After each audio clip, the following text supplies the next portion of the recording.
Major piece of investigative journalism over a year in the making, played out on the front pages of the New York Times this week. The series, The Invisible Child, brought Dasani, a 12-year-old homeless girl on the streets of New York City, to life. Meet Dasani. This is Dasani, named after the bottled water because to her mother it signified luxury. She's a proud 4-foot 8-inch tall 12-year-old and one in an invisible army of children, 22,000 strong, who are homeless in New York City. And this is what passes for a home, a 520 square foot room shared with her parents and 7 siblings in a dilapidated city-run shelter.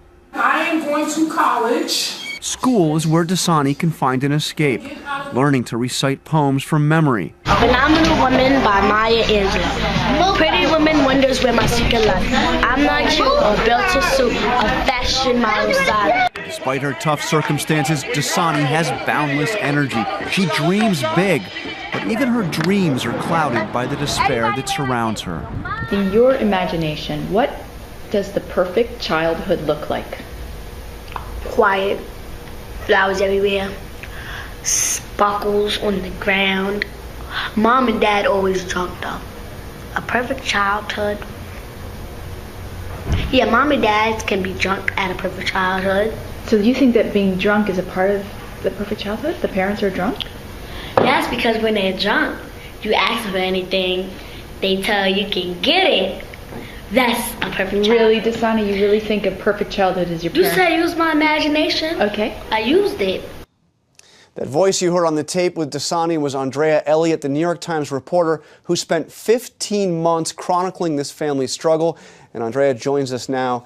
I have to say, an extraordinary piece of journalism, maybe the most remarkable thing I have read this year. Oh, thank you. Thank you for joining us. And Dasani, one of 22,000 homeless children in the city of New York, but a remarkable young girl. She is. She's a remarkable girl. I would argue that her circumstances are less remarkable because of the sheer size of this population. But this kid is curious, funny, whip smart. Her resilience was something that I really was curious about myself, how strength played a role in getting her through her day-to-day life. And grown up. I mean, she's 11 years old for most of the time you spent with her. And yet she's kind of a surrogate parent. She is, very much so. And one of the things I think I came away with after spending a year, more than a year with this family, was just seeing how the very qualities that potentially could help her escape her circumstances, her strength, her resilience, her intelligence, are also things that have become indispensable to carrying the family forward, in a sense. She's relied upon to hold it together because this is a family that struggles with a lot of problems, and so it's a little bit the irony of her strengths in the way that they become a weakness. And you talk about how that number caught your eye, 22,000 homeless children. This is, that put it in context, they couldn't all fit in Madison Square Garden. Right. And yet this is the invisible side of homelessness. We don't see these children as much. It's true. I find it really striking how when I was with them, kind of just in their daily lives in New York City, how easily they remain on the margins and sort of in the shadows of city life. And part of that has to do with the fact that I think the experience of poverty in the United States is one that is more subtle than in other places I've covered. And so in New York City, a lot of the garments, for instance, clothing garments that are donated that find their way to this family come from households of means. So the children will be wearing used Uggs right. and Patagonia fleeces, and you just don't, poverty doesn't wear itself in such an obvious way, and yet what I think that the family would say about that is that it makes it no more superior than poverty in other countries when you consider the incredible gap between what these children have and what they need in order to thrive. This child, Dasani, and her siblings, is really gifted. She's an amazing athlete. She's a great dancer. She's really, really smart.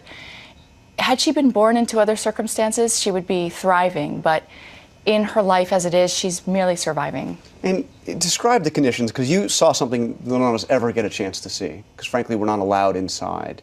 Describe the circumstances inside a family homeless shelter. This is some 300 people living in this shelter. So this is a shelter that is run by the city, and most shelters in New York City are actually run by nonprofits. There's a range of experiences, but this shelter is definitely one that struggles with a lot of terrible conditions, in the sense that there's mold on the walls, mice in their room. They were laying out traps every night and shooting video of the mice that they would catch. They had to hang their food from a plastic bag from the ceiling. The food was served rancid a lot of the time. 2 of the children are asthmatic, one is legally blind, and they shared this small space with 10 people basically doubled up on mattresses in one small space for years. And I think that kind of compressed experience of living would make any family fall apart. And I mean, incredible, and the photographs are, I mean, really bring it to light. But you're a mom. You've got 2 young children. This is not like any really other story, right? This had to affect you, especially a year, 15 months.